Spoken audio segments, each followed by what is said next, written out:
territories, but also from the capital of the Kingdom of Morocco, close to where the prisoners is actually held in prison. I hope that most of you understand English. Again, welcome to this press conference on the international delegation that was carried out for the protection of the most prominent group of Sahrawi political prisoners, the Gdeim prisoners. As most of you maybe know, but for you who doesn't, the Gdeim prisoners relate to a group of prominent Sahrawi human rights defenders, journalists, activists, and protesters at the Gdeim camp who was arrested and imprisoned in 2010 following a violent dismantlement of the peaceful protest camp Gdeim by the Kingdom of Morocco. The Gdeim camp served as a predecessor of the Arab Spring, where up to 15,000 Sahrawis gathered to demand both social and economical rights. As reprisals for this uprising that we witnessed in the occupied territories, 19 men are still paying a heavy price. They have been arbitrarily deprived of their freedom for nearly 12 years, having been subjected to severe torture at the time of their arrest and forced to sign confessions, later used against them as main criminal evidence in criminal proceedings held both in 2013 by a military court and later on in 2017 in front of a civilian court. Since their arrest of 2010, this group of prominent Sahrawi activists have suffered behind the bars of Moroccan jails with the usage of isolation and deprivation of contact with the outside world. All of them have carried out various life-threatening hunger strikes, and the health condition of these 19 men remains alarming.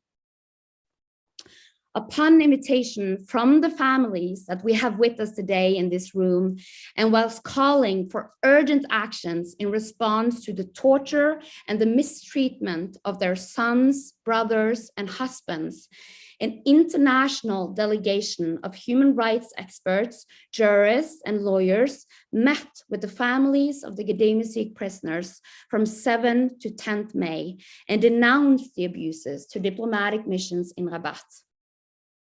The international mission that was carried out was organized under the umbrella of the Geneva Support Group for the Protection and Promotion of Human Rights, whom have over 300 organizations.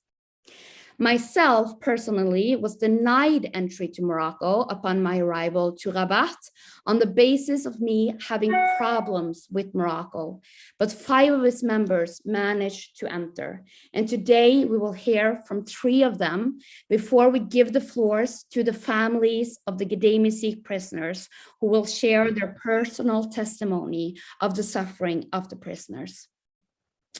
The first one to take the floor in this virtual room is my Norwegian friend and colleague from Rafto Human Rights Foundation, Bjørnar Dale, who is also a human rights expert working with Rafto and was part of the international delegation that went to Rabat and met with the families.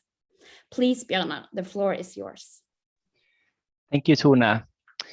And for me, it's important to share that we visited the families of the prisoners, because the reason because we visited the families is that they are the only ones who actually get good and proper information about the conditions in the prisons. And therefore it is a double perspective to this. There are 2 groups of human rights defenders, both those who are imprisoned, but also the families themselves. When we visited the families, it was 2 days of listening to testimonies of their perspective, their stories of the prison conditions for political prisoners of Gdeim. We listened to stories of mistreatment and torture, and the frustrations of the families of not being able to meet them properly, and and listening to the isolation of their family members.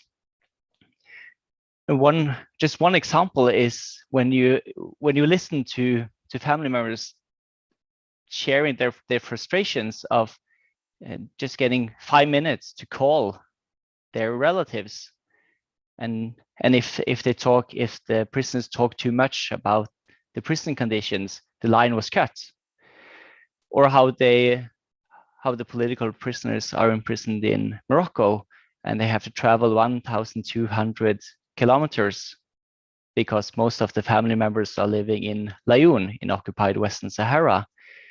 That's 22-hour bus ride to visit your son, father, uncle, your relative being imprisoned for their human rights work. We listened to the testimonies of family members missing their relatives, and the sorrow of having relatives being imprisoned because of their human rights work. And when hearing about the hunger strikes and being initiated quite recently, among them with Hassan Eda and Hussein Sawi, it strikes me just to the extreme level and the frustration of the conditions in the prisons when hunger strike, which is in any context, in any situation, is an extreme measure, but that is the measure that's being used the desperate measure being used to try to improve the conditions in the prisons. So we hear the stories of the families and the families themselves, but also the stories of the political prisoners being imprisoned on a wrongful basis. So there are two levels of this struggle. It is the conditions of the prisoners of the political prisoners from Gdeim Izik. There's also the safety and security for the human rights defenders that both are the families, but also the prisoners. Thank you. Thank you very much, Björnar. And you know what becomes apparent is that the illegality of the imprisonment of this group of human rights defenders colors the entire case just from their arrest and up until this very day. I will now give the floor to our second participant and member of the International Delegation for the Protection of the Gdeim Izik prisoners, and American lawyer and human rights experts who have engaged in significant UN advocacy and worked all over the world, and particularly in Africa, and representing the American National Lawyers Guild, our friend Carrie McLean. Thank you so much, Tuna. Hello, everyone. I met with the families of the political prisoners for about 22 hours over a 2-day period, and then connected with them again via Zoom the next day. The families had traveled by bus from Western Sahara to meet with our delegation in Rabat. Their journey from Western Sahara by bus took almost an entire day. It was immediately evident how grateful they were that people from other parts of the world had traveled to Morocco to learn firsthand about the plight of the Gdeim Izik group. Over the 2-day period, my colleagues and I heard testimony after testimony that articulated human rights violations perpetrated by Moroccan authorities. The Gdeim Izik activists were tortured upon arrest and have been tortured in prison. In addition to beatings, they've been put in solitary confinement for long periods, which has been documented to have a detrimental effect on a person's mental health. Some of the group have been punished with solitary confinement for more than 40 days at a time. Prolonged imposition of solitary confinement or over practice of solitary confinement can constitute torture, cruel, inhuman, and degrading punishment. International human rights experts have condemned the prolonged use of solitary confinement and have even recommended that it be abolished altogether. Listening to the stories, I was also struck by the severe impact on the families by the imprisonment of their loved ones. Wives and children lost their husbands and fathers, mothers lost their sons, and these families are struggling to make it. I spoke to one woman, for example, who has been struggling to raise 5 children alone since her husband was arrested and imprisoned. Now that one of her sons has turned 21 years old, he's expected to take care of the entire family. Yet he had to leave school because he was being harassed by the police and followed after joining a peaceful protest. His mother is so afraid that he'll be arrested on trumped up charges like his father, so she's making him stay home. It's a tremendous burden for that family. The families concluded the 2-day meetings by sharing their demands, which are the release of all Sahrawi political prisoners, or if the Moroccan authorities won't release the prisoners, the families ask that they transfer the prisoners closer to their families. Because of how far away the men are imprisoned, it is extremely difficult for the family members to visit.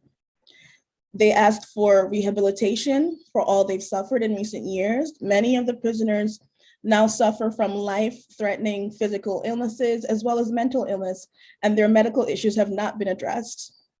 The families asked that the safety of all the families be secured. The family members have endured threats and harassment from Moroccan authorities. I already mentioned the young man being followed to school by police. Another shocking example is that the authorities threatened to rape the wife of another prisoner. Lastly, the families ask that other governments and activists push Morocco to allow UN special procedures mandate holders or an international NGO to visit the prisoners, which hasn't happened since 2013. I'll conclude by mentioning that our delegation was subjected to surveillance by the Moroccan authorities when we visited the families. We could see officers parked on the street where the meetings took place, watching the house. When members of the delegation left to go back to our hotels, we were followed. We were also followed the next day when we left our hotels. Thank you. Thank you very much, Carrie. And again, what becomes apparent is the illegality of the entire case, but also the fact that, you know, not only the criminal proceedings, but also the imprisonment is just shattered with grave torture allegations. And whilst also refusing to respect and implement decisions from the UN human rights mechanisms, the Kingdom of Morocco is in addition placing international observers under strict surveillance when they try to carry out missions and even preventing people from entering the country.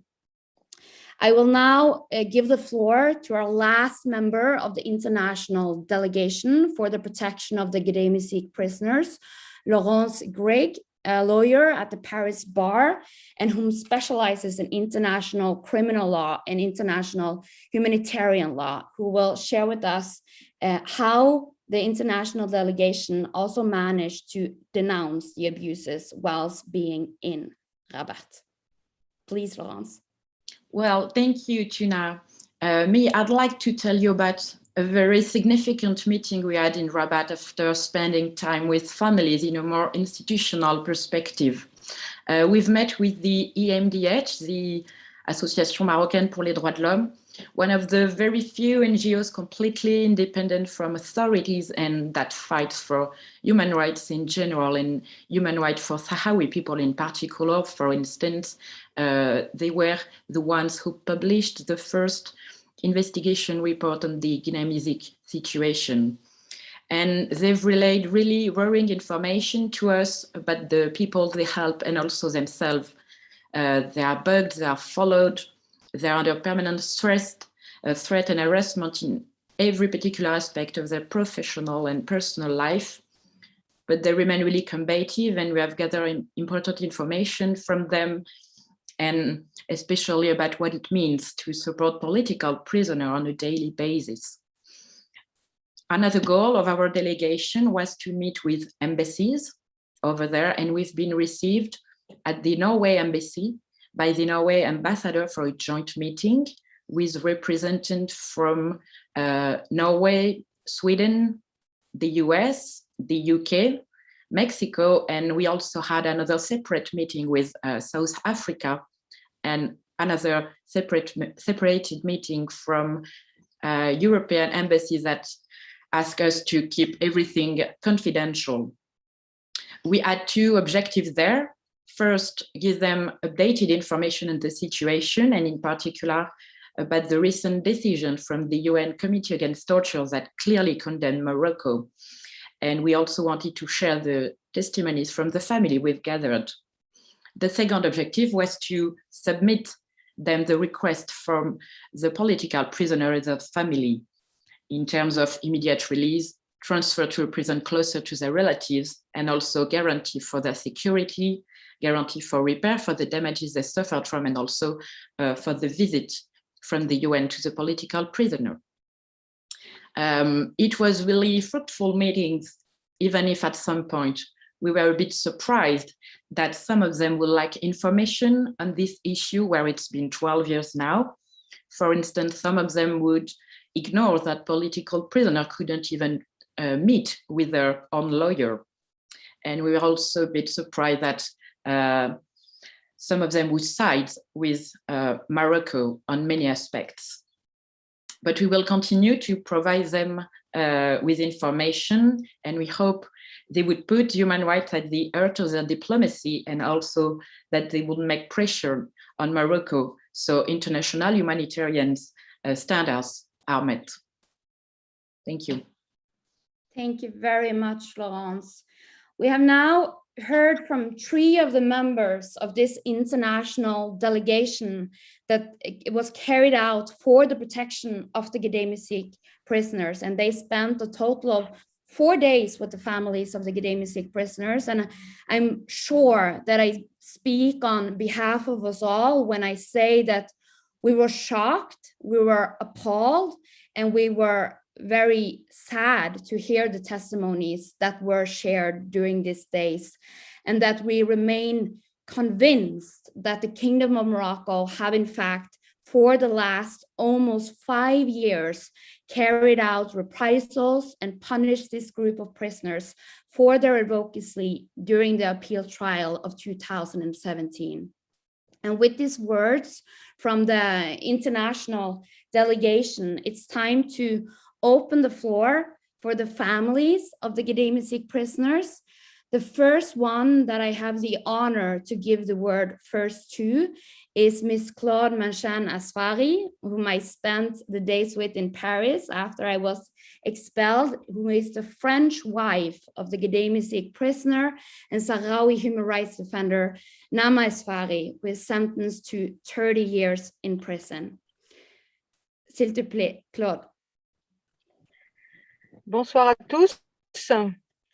Je voudrais d'abord témoigner du fait de toute l'émotion que j'ai ressentie pendant ces 4 jours en voyant toutes les familles réunies à Salé dans cette maison où je suis allée si souvent entre 2011 et 2016 et que je n'ai plus fréquenté depuis, sauf une fois en 2019, puisque je suis interdite de séjour au Maroc. C'était vraiment des grands moments de partage et qui ont montré combien nous faisions une communauté entre nous, les familles, mais aussi avec tous les solidaires. Donc, je dirais quelques mots sur ce qui s'est passé justement dans cette deuxième partie de détention de nos prisonniers de Gdeim Izik, la première partie allant de 2010 à 2016, où ils étaient tous réunis dans la prison de Salé, Raki.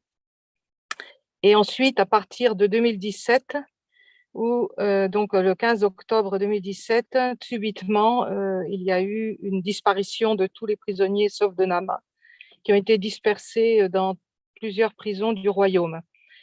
Et les Marocains savaient bien ce qu'ils faisaient en faisant cela, puisque d'un seul coup, tout le monde était séparé. Et ils ont été ainsi mis à la vindicte, d'autant plus qu'ils venaient d'être confirmés dans leur position de criminels, puisque c'était la conclusion du deuxième procès en appel, et que là, donc, selon les prisons, la situation a été très, très difficile pour eux tous. Leur revendication principale étant, en dehors des droits habituels, hélas, qui n'en sont pas réunis, c'est-à-dire droit à la santé, droit aux études, droit à des conditions de détention correctes. C'était bien sûr le droit au transfert, qui a été l'objet de plusieurs grèves de la faim illimitées. Et donc, bien sûr, le droit, peut-être le plus important aussi, c'était que les familles n'ont plus le droit pratiquement d'aller les voir, surtout en raison du Covid. Et c'est toujours le cas actuellement, puisque la semaine dernière, par exemple, Madame Eloussine, l'épouse de Eloussine, n'a pas été autorisée à aller voir son mari alors qu'il ne l'avait pas vu depuis 7 ans. Quant à moi, ben, comme vous le savez, donc, mon droit de visite n'est pas possible. Et puis, donc j'ai été j'ai été surveillée par Pegasus pendant presque 8 mois. Il y a eu 120 connexions sur mon téléphone, si bien que tout ce que j'ai pu faire, et comme la majorité de ma vie concerne les prisonniers sahraouis, ben, ça a été mis à la connaissance des autorités marocaines qui s'en sont bien servies pour empêcher un certain nombre d'événements, et en tout cas pour les surveiller de près. Donc, enfin bon, on n'est pas là pour cacher ce que nous faisons non plus. Et puis, en ce moment, eh bien, avec l'association française, nous avons lancé une opération courrier pour montrer que le droit au courrier, contrairement à ce que l'écrit le Maroc dans le cadre des lettres que nous envoyons au comité contre la torture, c'est-à-dire qu'ils disent que le droit au courrier est assuré, eh bien, nous voulons prouver qu'il ne l'est absolument pas, puisque moi, j'ai un paquet de 10 livres, de 10 kilos de livres qui m'ont été retournés, alors qu'ils écrivent en toutes lettres aux 4 que Namal a bien reçu. Donc, je laisse la parole aux familles maintenant. Et merci encore d'avoir permis tout ça. Et comme Tone l'a dit l'autre jour, ce n'est que le premier pas de bien d'autres pas jusqu'à la libération des prisonniers. On ne va plus laisser le Maroc dormir sur ses 2 oreilles. Merci beaucoup, Claude. And just to also, recount, Claude is the wife of Nama Asfari, and the UN Torture Committee have already condemned the Kingdom of Morocco for torturing Nama, but also for using confessions signed under torture as main piece of criminal evidence against him. And the decision is yet to be implemented, and instead Asfari have been subject to acts of reprisals, just as the other prisoners. And currently the prisoners are spread out throughout 7 different Moroccan prisons. And what we learned is that the situation remains most alarming in Tifelt 2 prison and in Eit Mulul 1 and 2. Where the prisoners have been held in solitary confinement since their transferal of 16 September 2017, with also the prisoners in Kenitra, in addition to the ones in Tifelt and Et Mulul, reporting physical and psychological violence. One who has suffered greatly is the Sahrawi journalist Mohamed Lamin Hadi, who has carried out various hunger strikes in order to change the situation, but without it ever changing. And now we will hear, and I will give the floor to his courageous mother, Miss Hadi. And Basiri, I will need your help to please translate before I give the floor.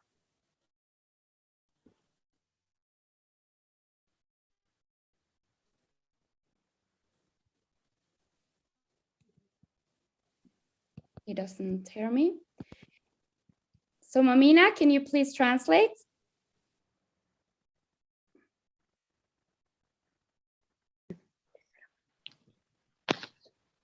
السلام عليكم ورحمة الله. اللي يتكلم من الأسير الصحراوي من المعتقل السياسي الصحراوي محمد لمين هدي. الفلتر الرهيب. أولاً نشكر هاي المجموعة كاملة، نشكر اللي كامل هذه المجموعة كاملة، نشكركم كاملين جزيل الشكر.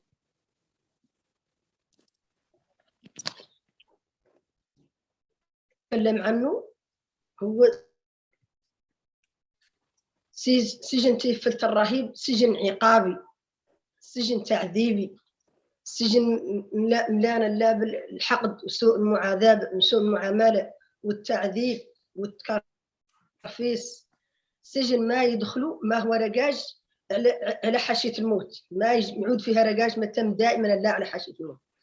محمد الأمين عادلوا فيه 4 سنوات وماشي في السنة الخامسة، وهو دائما في عزلة منفرد، ما قط إجبار البشر ولا قط شاف بشر، ودائما في التعذيب، ودائما في سوء المعاملة، ودائما في سوء التغذية، ودائما لا في التكرفيس وفي العزلة.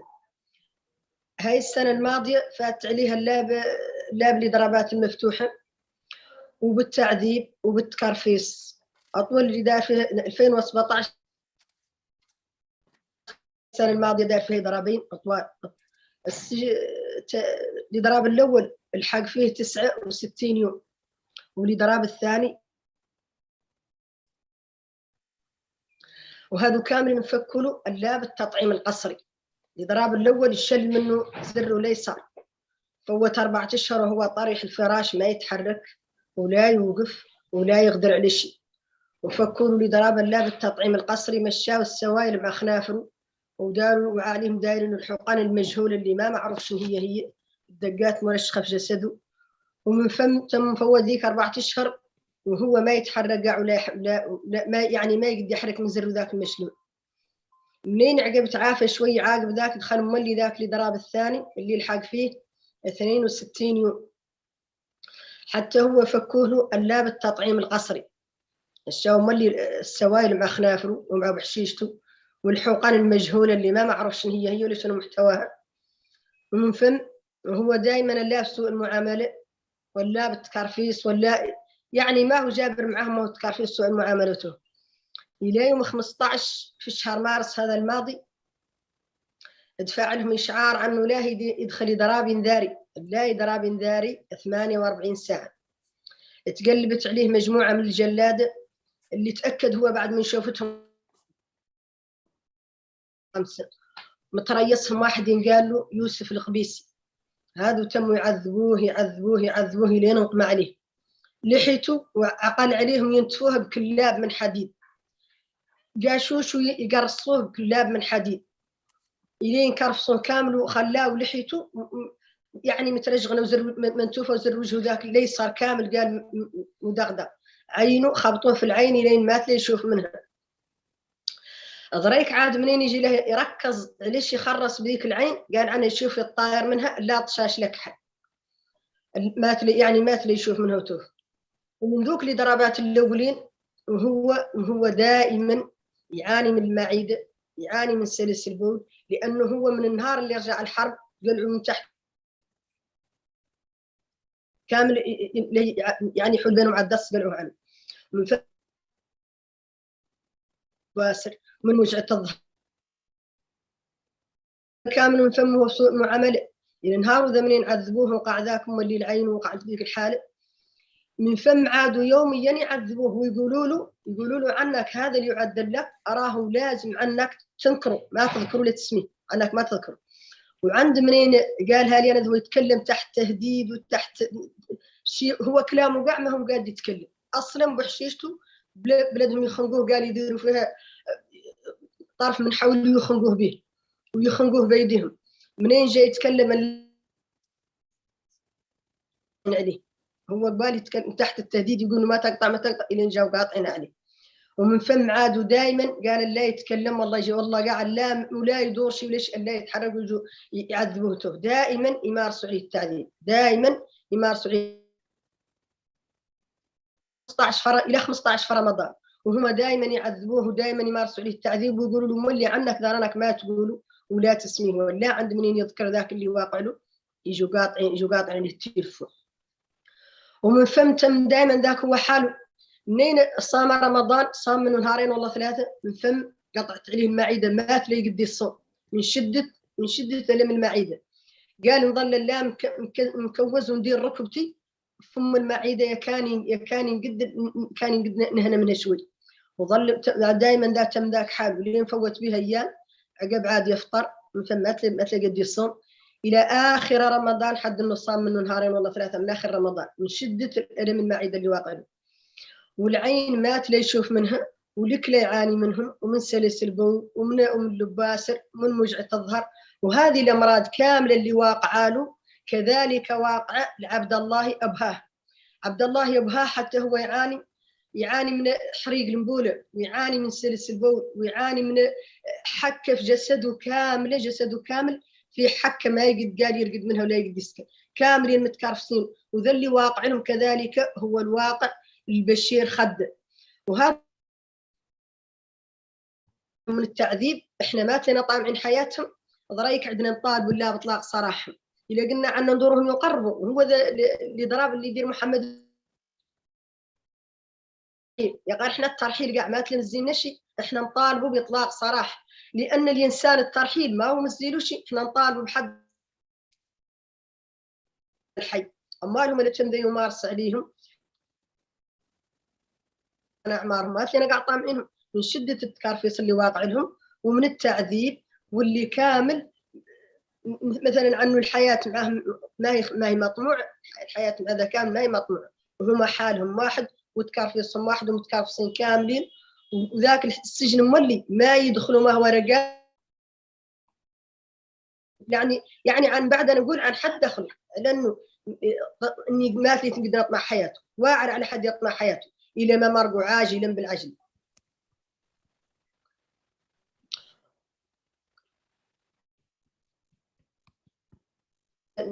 النداء مشكورين كاملين. شكرا.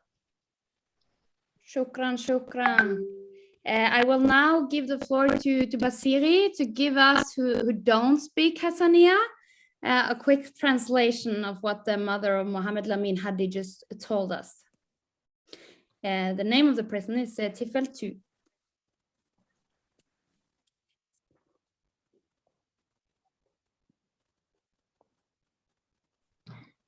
Hello, do you hear me now? Yes, perfectly. Okay, very quick summary of what she was saying. So she introduced herself as the mother of Mohammed Lamin Hadi, who is now in the bad prison of Tifel 2. And the last year basically on hunger strike, and the longest one was for 69 days, and he was let's say literally obliged to stop his hunger strike. They as they fed him by injecting some liquids, so that's forced him to stop his hunger strike. He also suffered from suffering from many different diseases, and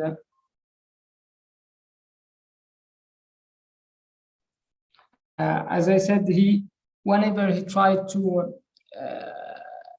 communicate to his family or friends or whatever about his situation, the bad situation that he's living in this prison, they always deny him and threaten him and deny him from talking about his situation in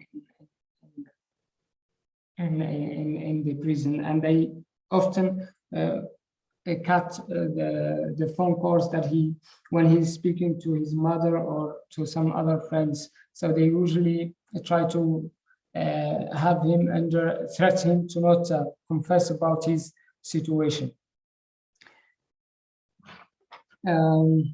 His situation, and during this year he's tried to fast the month of Ramadan, but his health status could not allow him to fast, so he was fasting only for the first 2 days and the last couple of days or so from the month, as he's in very bad situation in terms of health. And it's not only him who's suffering from different diseases, but also she mentioned the example of Abdullah Baha and Bashir Khadda and many others who are in this prison.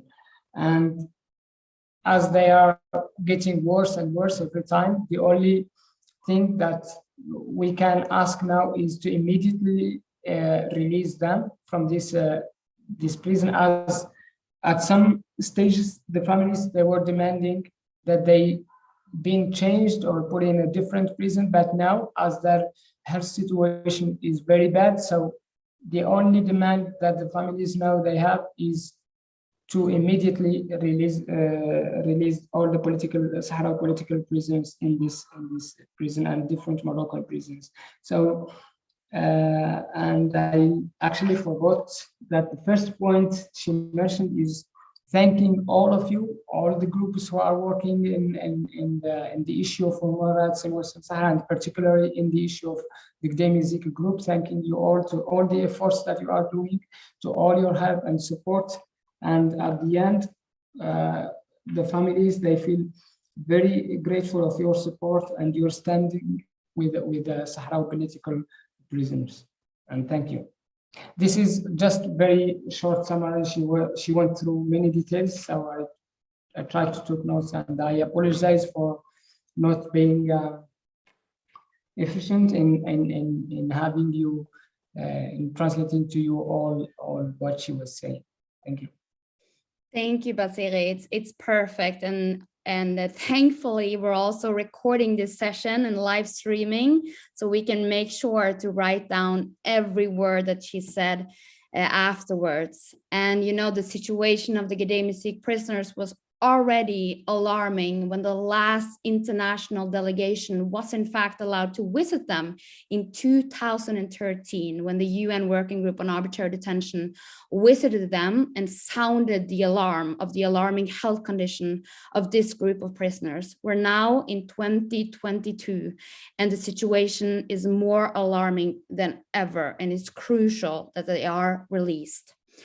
Mohammed Lamin Hadi al-Bashir Kadda and Abaha, held in Tifel prison, have been held in solitary confinement since 2017.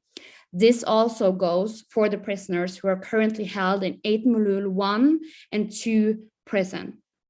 One of these men who are held in Eit Mulul is Mohammed Bani, who is a Sahrawi activist who resided in the Gdeim Izik camp back in 2010, together with his family, demanding social and economical rights for Sahrawis living under Moroccan occupation. To share about the situation of Mohammed Bani, but also the other prisoners currently held in Eit Mulul, I will give the word to the extraordinary wife of Mohammed Bani, El Galia, if you're with us, and Mamina, if you can make sure. Yeah.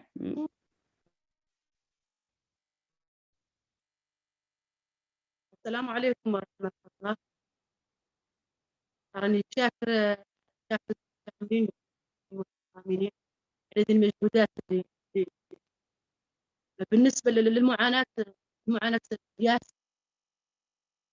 بالنسبة لي يتملوا رقم 1 ورقم 2 يعانوا من أول قاع يعانوا منه قلة الطاقة، ويعانوا من العزلة، ويعانوا من الاتصال الخارجي، ويعانوا من سوء المعاملة من الشلات ما خالف يسوى قد ينقال من سوء المعاملة ما سوى على أولادنا الأسرى.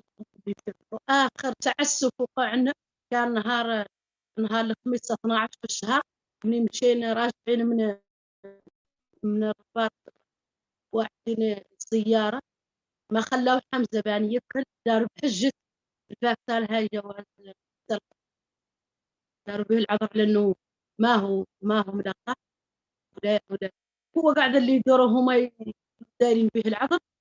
السحام قاعد معدينه في الصف متى عند بلدة السجن، لا واحد من ورا واحد، هو ذا السياقات اللي يتكلموا عنها والاحترازات اللي يتكلموا عنها يطبقوها بعد هي الأولى على أرض الواقع، حتى لما يعودوا يطبقوها عليهم ما مطبقينها. هم الحراس كلهم الزر الثاني، هم اللي يدوروا يدخلوا في الزيارة من جايهم كلهم من ورا الثاني، يعني ذاك عنها إلا شي معدينه وشوف ما هو يعانوا. قاعد ما بقى شيء من الامراض كامله المزمنه، ما خالق حد، ما كان اللي ما فيه التنسيق، فيه الحساسيه، فيه الكلى، ما بقى شيء ما هو فيه من الامراض كامله المزمنه. وندوروا لهم حمايه طبيه، ندوروا لهم خبره طبيه، وندوروا لهم هم اللي حد يجيهم يجبئ ويخرسهم، وندوروكم وتكونوا لجنة على أنها تمشي وتخرصهم وتخرص ذي المعاناة اللي يعانوها وتخرص ذي الواقع لهم في السجون. سمعتوا ما بقى قاع شي ظلينا قاع اليوم نتكلموا عنه، ما لين قلتوا نوفى من ذي الممارسات. واليوم راني شاكرتكم كاملين ونطلب منكم الجميع على انهم نطالبوا باطلاق سراح اولادنا. احنا ما ندوروا قاع شي غير ندوروا اطلاق سراح بدون قيد او شكرا.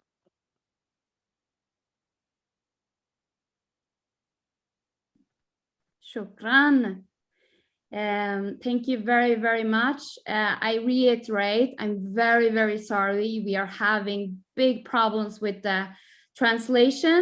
Maybe we will do yet another webinar with some translation later on. But Basiri, I ask you once again to give us a short summary in English, please, of what Madame Bani just shared with us, if you're able. Okay.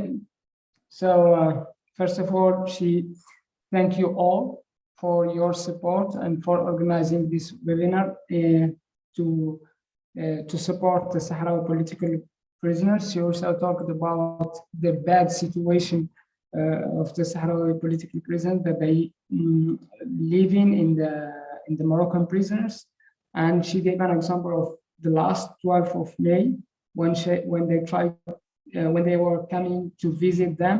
Mr. Bani was denied, justifying that because of he's not vaccinated, and she was explaining that they don't even respect the measures within the prison, but they was just to deny him of that right. So they tried to do everything to deny the Sahrawi political prisoner from exercising their basic rights as prisoners. She also talked about the bad situation that they live in terms of health and so on, and that's why one of the demands that you were calling on is that health protection should be provided by health protection in the prisons. Also, she called all of you who are present today to try to send like missions or fact-finding missions or investigation commissions to these Moroccan prisoners to report about the situation of the Sahrawi political prisons in Moroccan prisons. So this one of the demands, but above all that, she demands that all the Sahrawi political prisoners should be immediately released. And at the end, also, she thanks you, all of you again, and for your support and for your standing with the Sahrawi case and the Sahrawi political prisons. That's more or less what was her intervention.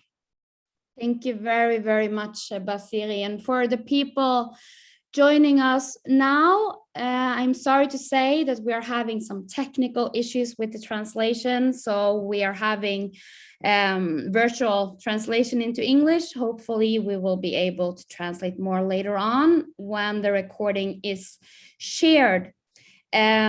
Madame Bani is, as we said, the wife of Mohammed Bani, held in Eit Mulul. Eit Mulul is a prison located in Agadir, where we have heard multiple stories of torture of Sahrawi political prisoners in the past. And they are, just as the prisoners in Tifeltu, held in solitary confinement.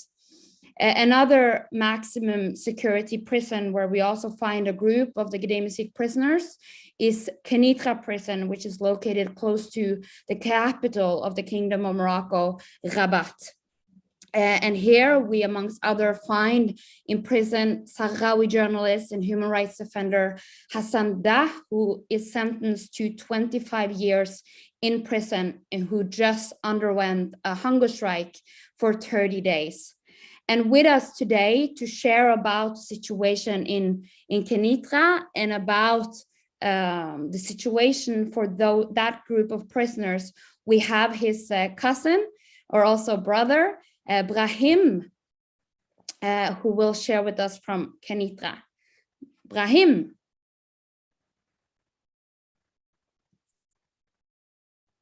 I think Fatimatu will go and talk.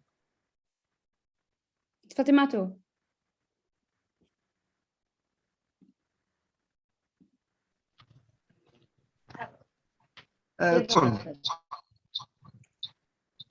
Yes? To Fatimatu. It's Fatimatu.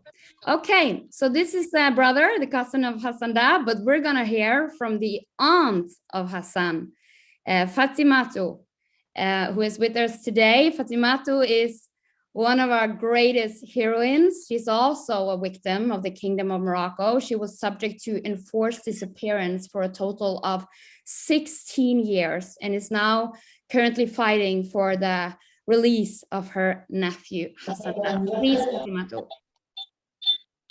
بسم الله الرحمن الرحيم. أنا فاطمة محمد علي والدوار، خالة الأسير الصحراوي والإعلامي السياسي الحسن محمد سالم الراضي الداه، الموجود بالقنيطرة، السجن المركزي بالقنيطرة.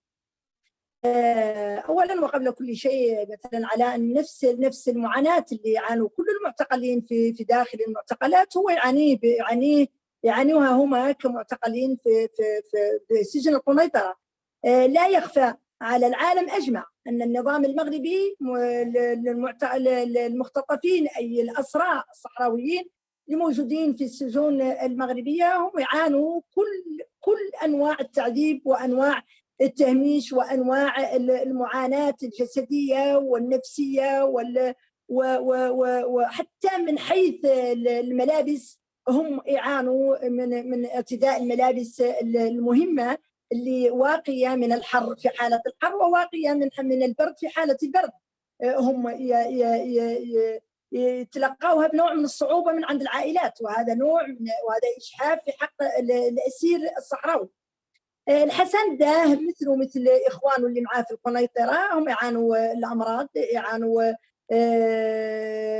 الشح في الزاد من عند عائلتهم، كذلك يعانوا من كشف طبي من مختصين أطباء مختصين في الأمراض، كذلك يعانوا من سوء التغذية والمعاملة داخل الاعتقال. حتى الموظف يعذب، المدير يعذب، رئيس المعقل يعذب، الجندي يعذب، كلهم كل ما يوجد من الحرس داخل المعتقل هو يعذب بدوره، سواء كان عن طريق الكلام أو عن طريق التعذيب أو عن طريق الضرب أو عن طريق الاستهزاء والسخرية، وهذا يعانيه المعتقل السياسي داخل معتقلات النظام المغربي.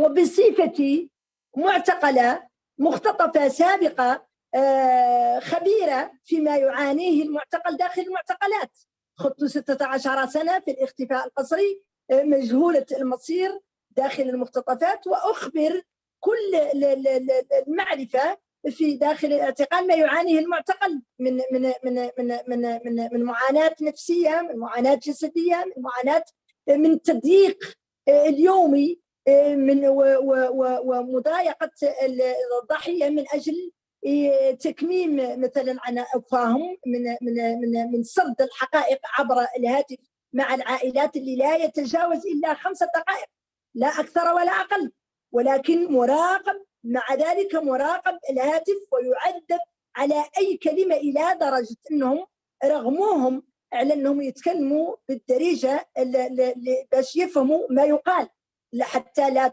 لا يتفق مع عائلته بكلمة خفية عن النظام المغربي، وهذا قطعا عنه خطير جدا في الوقت اللي يعود النظام المغربي هو موافق على جميع المقررات الأممية في حرية الرأي وفي تمتع السجين داخل المعتقل بجميع حقوقه المتاحة له، وهذا لا يوجد أبدا بالكل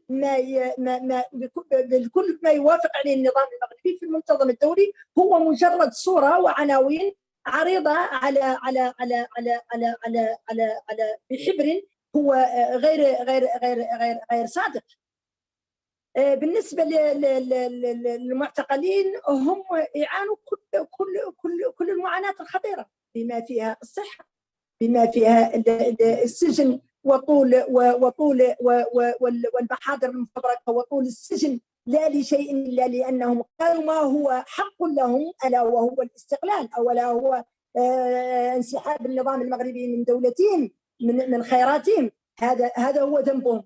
أما ما جاء في المحاضر في المحاضر أنهم قتلوا وأنهم شردوا وأنهم مثلوا بالجسد، فهذا شواهي وكاذب، وبحضور 53 مراقب دولي لا توجد أي حقيقة ولا أي إثبات في هذا، وإنما هم سجنوا لرأيهم من أجل قهرهم ومن أجل رجوعهم عن المطلب، ألا وهو تقرير مصير الشعب الصحراوي، ومن أجل مثلا عن تخذيل عقولهم بطول السجن، ومن أجل مثلا ارجاعهم، اي قمعهم، اي دحرهم عن مطلبهم اللي هو مثلا على انه ثابت في المواثيق الدوليه. الحسن ده اخوانه اللي معاهم، مع الاسفري، مع السباعي، مع بوتنقيزه، هذا مثلا على انه نفس العذاب اللي يطال السجون هو يطالهم، مثلا على انهم يكفي على ان المسجونين مقبوض عليهم من لا شيء مثلا عنه مقبوض عليهم به، ولا انما هو راي، هو محبذ لدى المنظمات، ويصح لكل انسان يقول ما يحلوله ويطلب ما يوافقه. ولكن النظام المغربي هو نظام قاهر، حتى العائلات مقهورة بالمجيء إلى الرباط. 12 100 كيل يقضوها، هي 22 ساعة يقضوها في المجيء إلى أبناء، بعد ذلك يلقوا 5 دقائق مع أبنائهم، والله يطردوا، يمنعوا من اللقاء. وهذا ما وقع في سفرنا هذا بحجة الفاكساه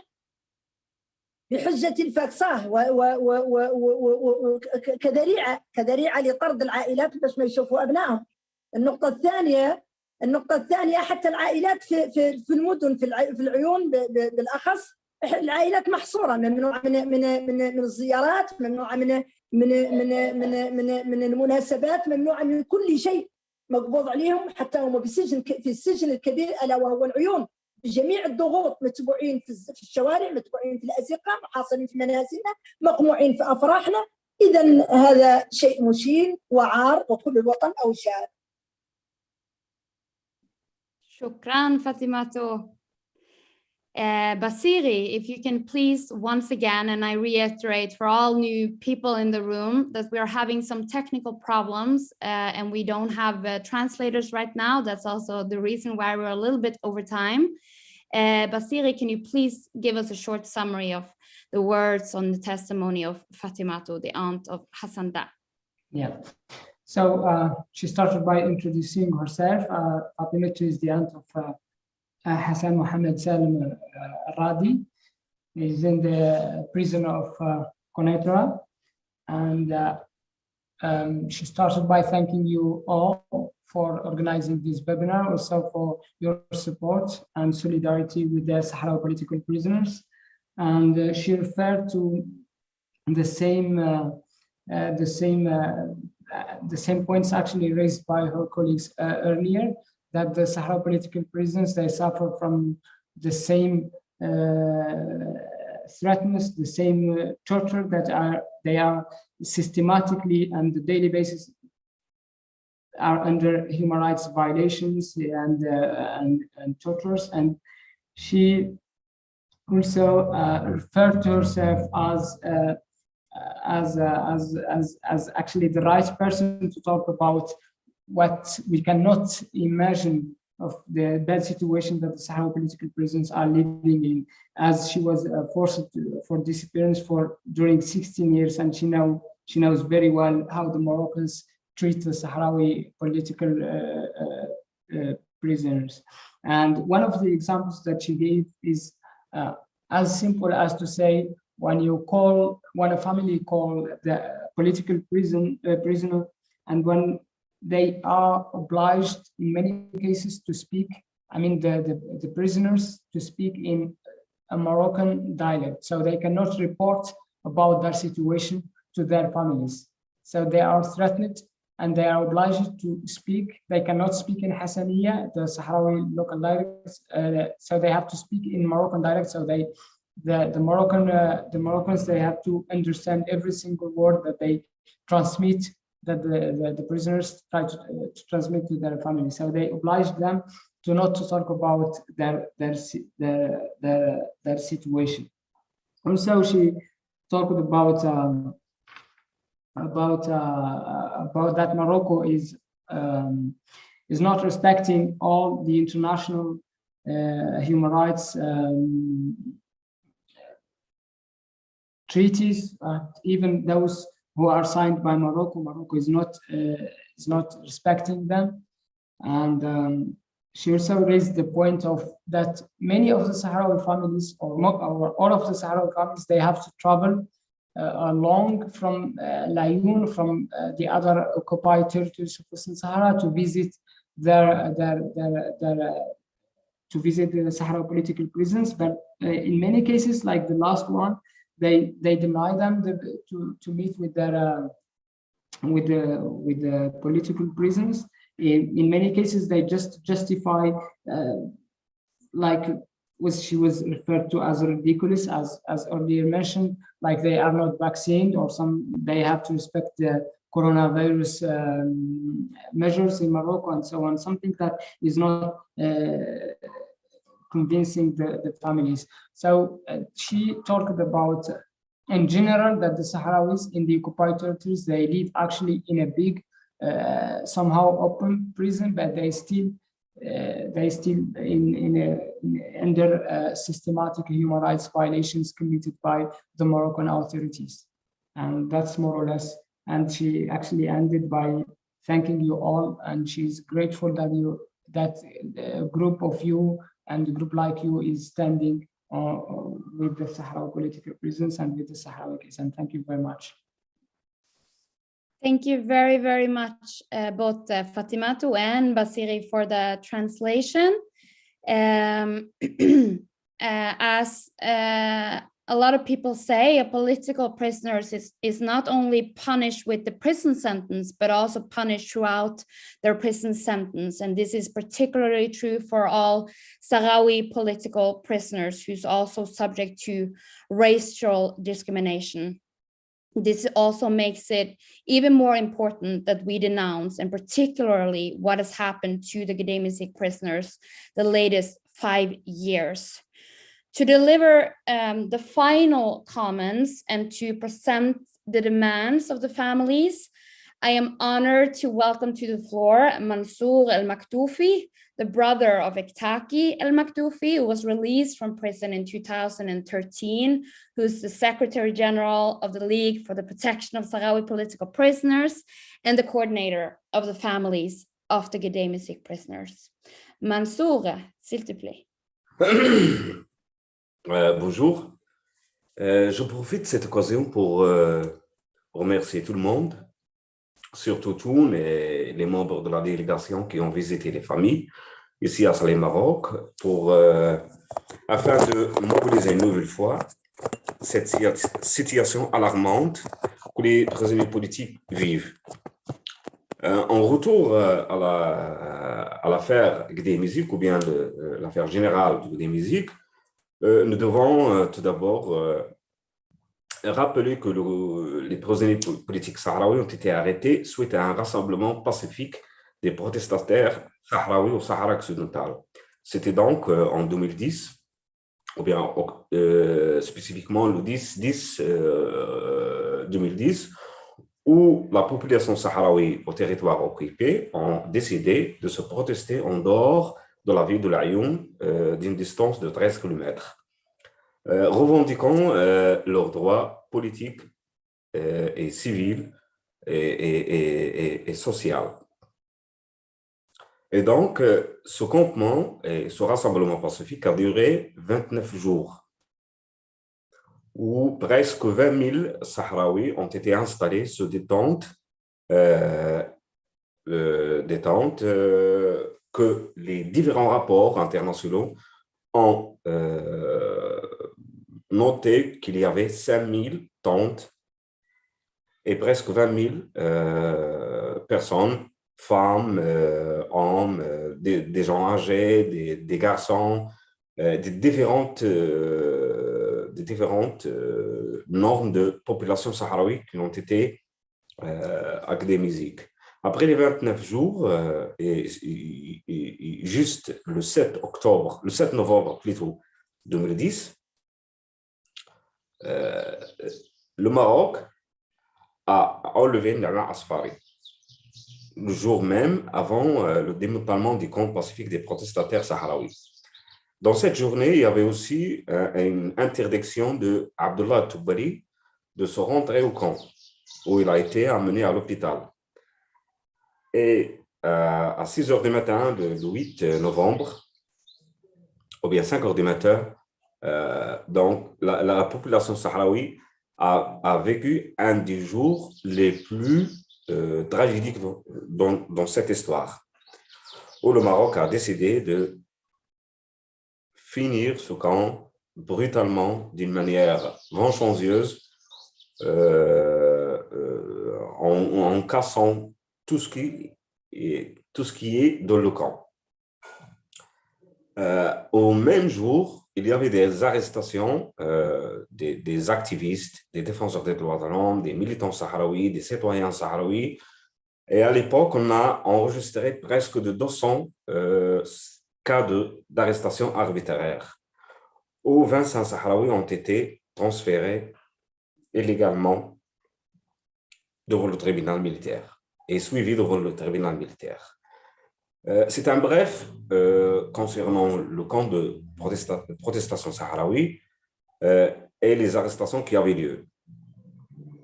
Après ce transfert et le suivi devant le tribunal militaire, les prisonniers politiques sahraouis de Gdeim Izik, qui ont été 25 à l'époque, ont été mis au présent local de Sali 2 pendant presque 2 ans, où le Maroc a décidé de juger les prisonniers politiques devant un tribunal militaire à Rabat. Le 17 février 2013, la Cour militaire à Rabat a lancé des peines très lourdes allant de 2 ans à la perpétuité. Ces prisonniers politiques ont été emprisonnés légalement à la prison de Sali 2 jusqu'à 2016 peut-être. Plutôt Sali 1 jusqu'à 2016, où ils ont été transférés à la prison L'Arjat en attendant leur procès devant le tribunal civil. Ce changement dans ce dossier a été suite à des grèves de la faim que les prisonniers politiques ont entamées et des grandes démarches tenues par les familles des prisonniers politiques sahraouis à l'époque. Et grâce à toute cette mobilisation, le Maroc finalement a décidé de renouveler le procès devant un tribunal civil. Malheureusement, le 17 juillet 2017, la Cour d'appel à Sali Maroc a lancé des peines, ou bien des mêmes peines, en diminuant les peines de 2 prisonniers politiques, c'était Hassan Dah et Abdullah Toubari, de 30 ans à 25 ans, et de 25 ans à 20 ans de prison. Et jusqu'à maintenant, avec la libération des 2 prisonniers politiques, c'était Desh Daf et Bakay al-Arabi. Et jusqu'à maintenant, ces prisonniers politiques sont toujours loin de leur famille. Ils sont toujours dans des prisons qui ne respectent même pas les conditions sanitaires reconnues par la communauté internationale.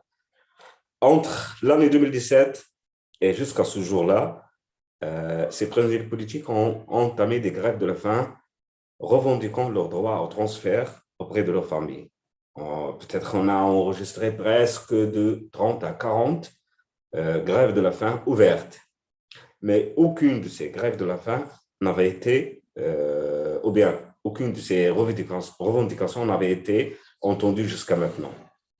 Toujours sont loin de leur famille, toujours sont dispersés, toujours ils souffrent des harcèlements, des mauvais traitements, refus de visite, interdiction de communication avec le monde intérieur, négligence médicale, souffrance quotidienne des prisonniers politiques et leurs familles.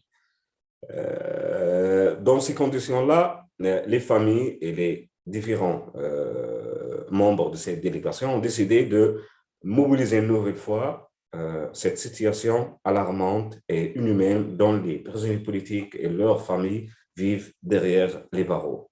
Et c'est pour cela que nous sommes avec vous aujourd'hui en témoignant où quelques-unes des familles ont décidé de témoigner à propos de ce qu'ils vivent au territoire occupé de Sahara occidental et de même leurs fils aux différentes prisons marocaines.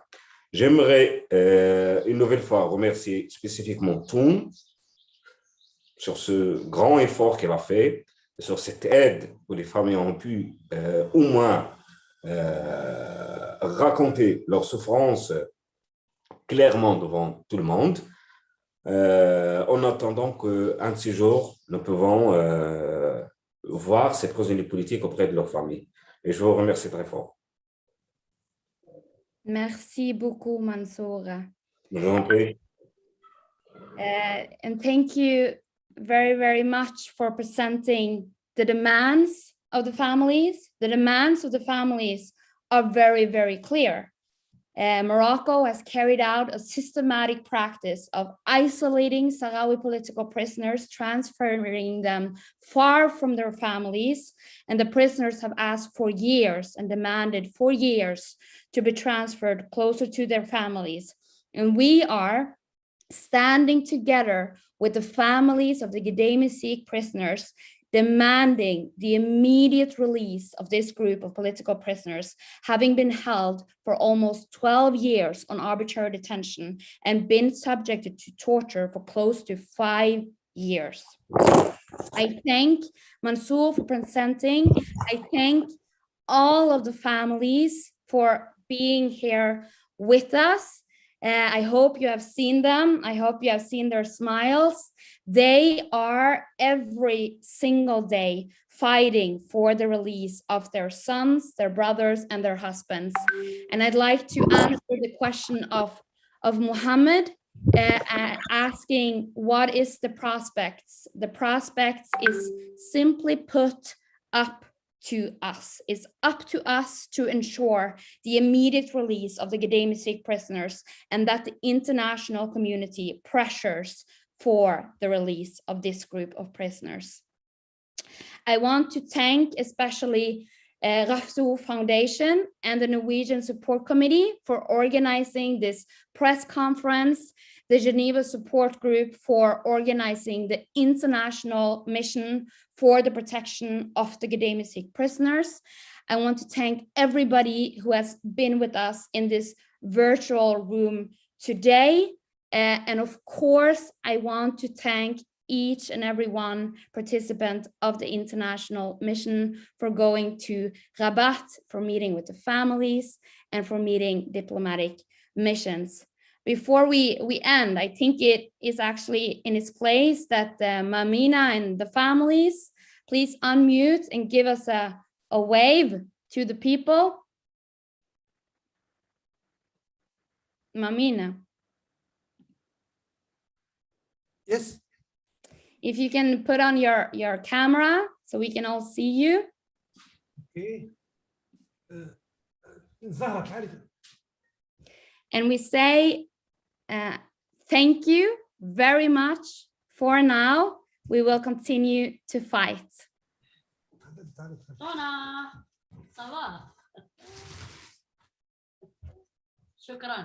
Thank you. Liberation of prisoner. Freedom for prisoner Gdeim. الحرية المعتقلين.